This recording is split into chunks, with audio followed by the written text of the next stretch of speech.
Last month, my beloved Gary passed away, and I want to tell the story of his final moments.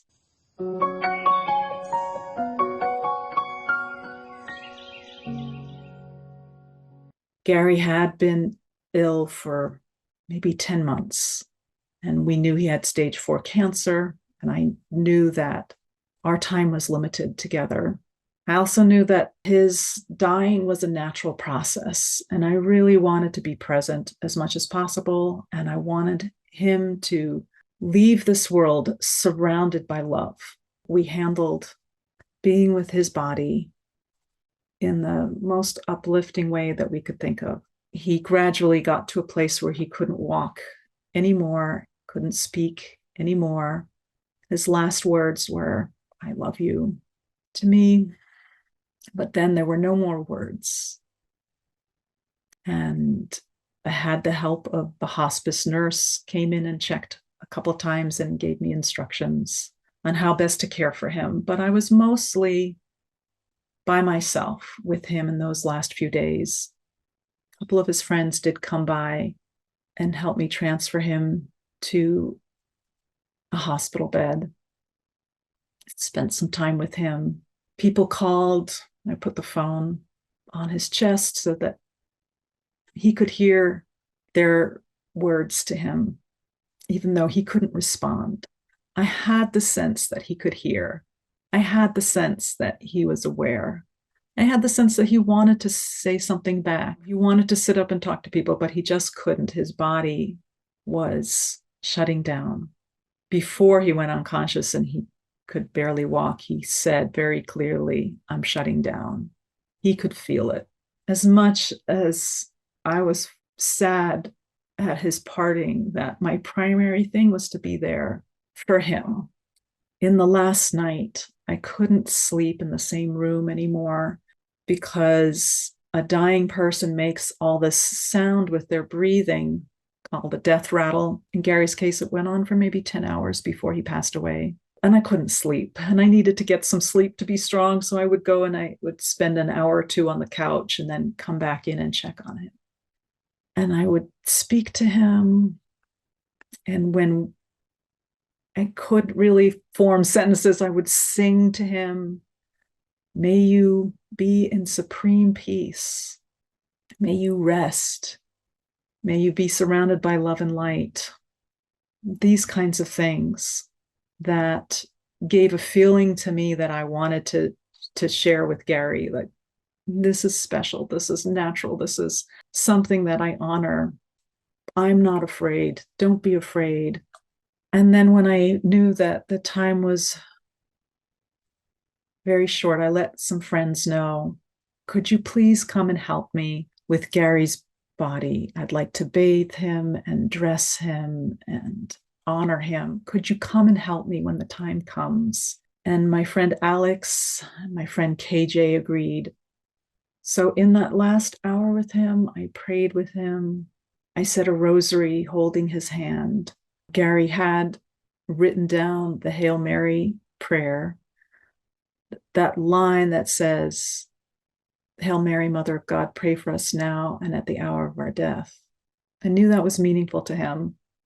He had worn a pendant of Mary that someone had given him 40 years ago. He had worn that around him the whole last year throughout his whole illness. And I knew that that was meaningful to him. And then the breath slowed. And there was one more breath. And then there was one more breath. And then there was no more breaths. And then I called my friends and I said, "Now's the time to come." Gary's chaplain, Alan, who had been his university professor, who knew him really well and had helped him grapple with facing death, he just called out of the blue and said, "What's going on?" And I said, "Gary's just passed away." And he said, "I'll be right over." So there I was. I had already known to get out of my pajamas and into like a nice dress so that I could be in a ceremonial way that honored Gary. And the four of us before we started, we just stated, we're doing this with the intention of honoring God's creation. God gave Gary this body. He traveled throughout life with this body. He touched our lives. And now we really want to honor that he had this body, and he's now left it in this very meaningful transition to the soul plane. And Alex and Ellen and KJ were right there with me. They knew how to hold a higher vibration in a space. They knew Gary when he was alive. No, no one wants to see their friend dead, but they were able to be really present with me, and I'm so grateful for that. And together we bathed his body, we anointed his body with oils and scented waters. We put on his wedding shirt, the shirt that I had picked out for his wedding. He was ill when we got married last summer. And so I went shopping for him and got him a nice wedding shirt that he loved. And we had this beautiful, beautiful wedding ceremony together. And it was so meaningful to both of us. And it was like, who cares that death is around the corner? Let's celebrate love. That was the spirit of our wedding. But now it was time to wear that wedding shirt again. And so we dressed Gary in the wedding shirt, a fresh pair of pants, and we put flowers all around and candles, and we had beautiful, peaceful music playing. And I put his last painting that he had painted, because Gary was an amazing artist. And in the previous months, as he struggled with, well, what is heaven? I said, you've been painting heaven for years. You know what heaven is. It's beautiful landscapes, resplendent with light, with brilliant colors, mountains, trees, meandering streams, snowbanks. He painted the most glorious paintings. And when I said, you know heaven, you've been painting heaven, he's like, I like that interpretation. So at his head, I placed that most recent painting, the last painting he did of a landscape. And it made it look like his body was on this direct path to heaven. He was on his way. He had left his body. His soul was traveling to heaven. And even though I would not share the photos with you of this scene, there's something so incredibly personal about it. I look at those photos and I just feel like they're so beautiful. And then we each sang a song. We sang songs together and we prayed together, the four of us. And actually, another friend of mine, Andrew, stopped by. He didn't know Gary was dead. He thought he was just stopping by to say hello to Gary. And he walked in on the scene, handled it very well, and joined us in just honoring Gary with songs and stories and prayers. And then we had a few minutes of quiet meditation. And I could just feel the resonance in the room, that we had created a high vibration in that room, that we had surrounded Gary with love and that sense of sacredness. And then we left the room and we went and made cups of tea. I went back and spent a little more time with Gary by myself. But then it was maybe 4 hours after Gary passed. Two mortician people came. They were very respectful. They gathered Gary up with all the flowers around him. They zipped him into a bag And this is the hardest part, is it was hard to see him being led away on a gurney and loaded into a back of a van. And this is where I was so grateful for my friends who came out on the porch with me to watch this, to put a hand on my shoulder as the tears flowed. And then the van drove away, and that was the last I saw of Gary's body.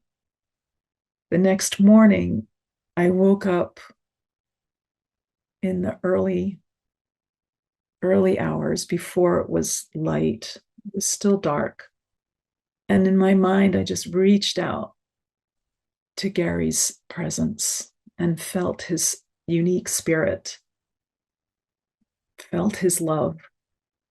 And I also felt his sense of wonder, his sense of surprise, his sense of joy. And he said, I am free. I am free. I am free. And he was free of all pain and suffering and anxiety. And it was an amazing feeling. He had never had this feeling for himself. I had never known Gary to be in this exalted state, even though he was a happy and joyful person many times. But this was different. This is being really free. And yet he was still his essential soul. I think that I had this amazing experience that has comforted me in the days and weeks since. I think I was more able to have that insight, awareness, because of the way me and my friends handled his dead body.